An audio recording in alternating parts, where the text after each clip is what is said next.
जय श्री राम। दोस्तों, आपका पूनम भक्ति ज्ञान चैनल में बहुत बहुत स्वागत है। दोस्तों, आज मैं आपको वैशाख मास के 27वें अध्याय के बारे में बताऊंगी। उसकी कथा ऐसे है। मैथिली कहने लगे कि वैशाख मास में कौन सी तिथियां अत्यंत पुण्यकारक है, उसमें क्या क्या दान करना चाहिए और किसने इनको प्रज्ञात किया है। तब श्रुति देव जी कहने लगे कि वैशाख मास की सब तिथियां अत्यंत उत्तम है। प्रत्येक तिथियों में किया गया दान कई गुना फल देने वाला है। संपूर्ण तीर्थ करने से जो फल प्राप्त होता है, वैसा ही फल एक एक तिथि में स्नान, दान, तप, होम, पूजन आदि से प्राप्त होता है। कथा श्रवण करने से तत्काल मुक्ति मिलती है।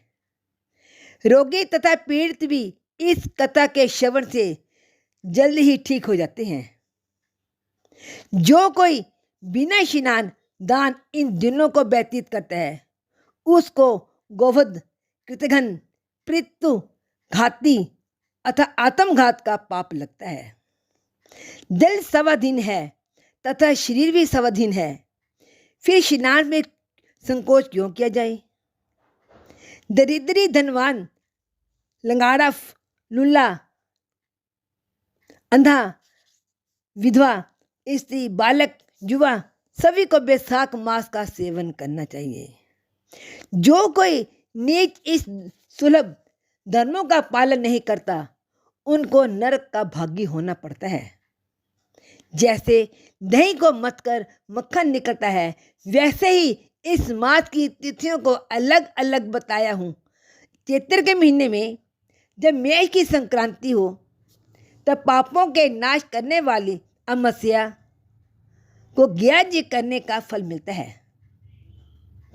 मत्स्य को दान करने से ज्ञात जी का फल मिलता है। मैं अब पितरों का एक पुराण इतिहास कहता हूँ।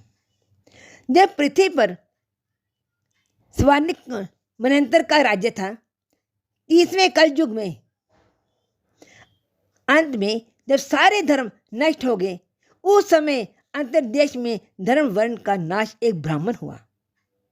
उसने घोर कलयुग में मनुष्यों को पापी में रत देखा। सब मनुष्य अपने अपने वर्ण धर्मों से हीन हो गए।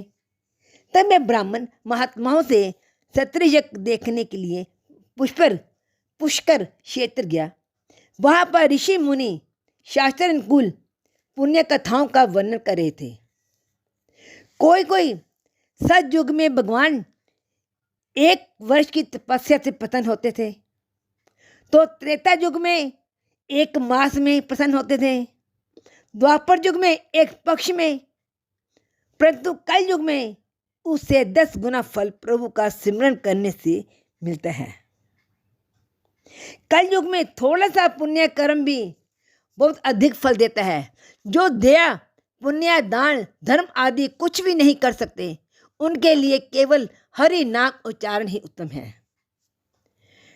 जो अकाल में दान करते हैं, वे वैकुंठ को जाते हैं।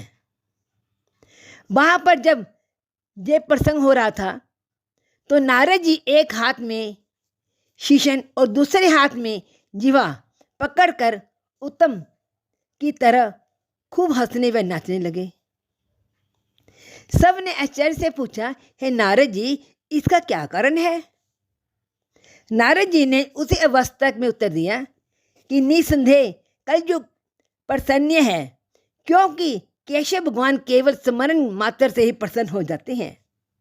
तब भी मैं तुमको कहता हूं कि शीशन मतलब इंद्रियां, शीशन और जीवा को बस में करना अति कठिन है। जिसने इन दोनों को बस में कर लिया, वह साक्षात जनार्दन के तुल्य है। अंतर इस कलयुग के आगमन पर तुम्हारा जहां ठहरना ठीक नहीं है।